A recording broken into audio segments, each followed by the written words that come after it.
Good evening, good evening. Hello, friends. It's Fancy Grace. I was watching Miss Beverly Waters today, and I had seen an interview with a neighbor of the Idaho4 house, and he said, just all memorized, there hasn't been a murder here since 2007. And I was just kind of thinking about that and scrolling through my internet, and it pops this story. This says May 20th, 2007.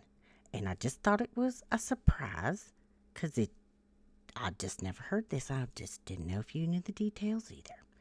Police, 2 found dead in church, including suspected sniper after Idaho standoff that killed cop. This is an article by the Associated Press.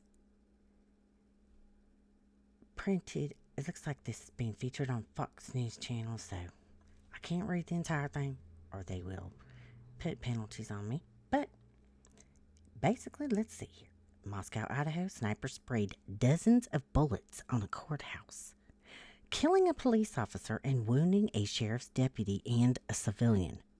Then apparently killed a caretaker and himself Sunday in a church nearby. Okay.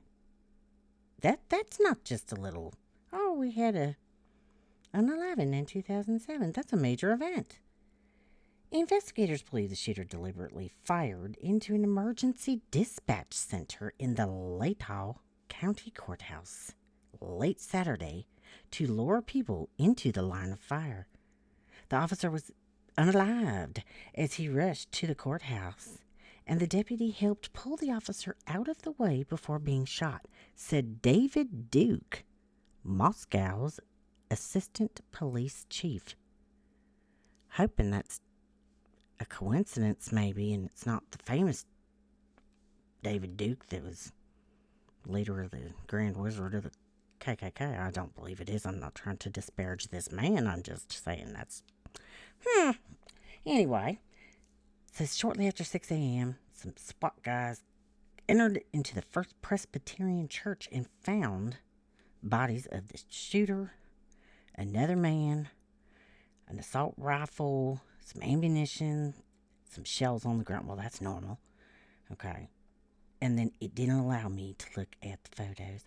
It didn't do anything when I clicked at it or whatever. So it just said that he basically unalived himself with a head injury, and his body was found in the sanctuary, and the body of another man was found in the church office, also from pew wounds.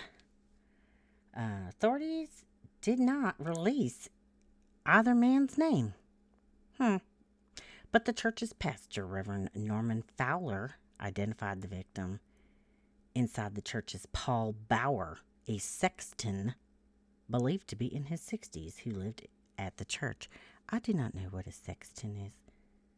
I will have to look that up because I do not know what that is. I think it has something to do with like measurements or ships or something. But that's just a guess off the top of my head. Okay, so I did not prepare very much for this. I just was wanting to bring it to you real quick just because I thought it was crazy. So anyway, police said that the pew man started shooting from a parking lot across from the courthouse shortly after 11 p.m. and had ripped off 30 bullets through the county's dispatch center. What a scary day. I think I would be asking for hazard pay. The dispatchers were moved to the jail area of the courthouse. Well, thank you so much. Whoever the person that was pew-pewing wanted to draw the people to the courthouse, Duke said. I don't know why they're assuming that. When officers responded, he did open fire on them. Well, I can't exactly picture what he's saying because it doesn't sound like it was like a luring. But anyway, Lee Newbell, the first officer at the scene, was hit by pew bullets at 11:35 p.m. on that Saturday night. He served as with the police department since 2001. He was the first officer unalived in the line of duty. That is terrible. I'm very sorry to Mr. Lee Newbill's family. That is horrible. Deputy Brandon Jordan, a 17-year veteran, was hit shortly after midnight as he took cover behind a tree, and he was pulling Mr. Newbill out of the line of fire. Oh, that was very brave. Jordan was in serious condition with multiple wounds, the assistant chief said. Anyway, they did not name the civilian, but they said that he lived in the neighborhood, had gone outside after hearing the pew-pews, and the man was undergoing surgery and was in stable condition, so that sounds good. Yeah, no information about a motive. He was just pew-pewing at anybody he could, they said. 75 total pew-pews fired. That is just wild. I mean, I just don't think I would glaze by that. Like, well, we haven't had anybody die since 2007. I mean, this was a pretty big event. Anyway, yes, the streets were barricaded and residents had been told to stay inside their homes. And they said they prayed for all of the victims, including the gunman, at a service in a building on the nearby University of Idaho campus. Look at Idaho campus reaching out.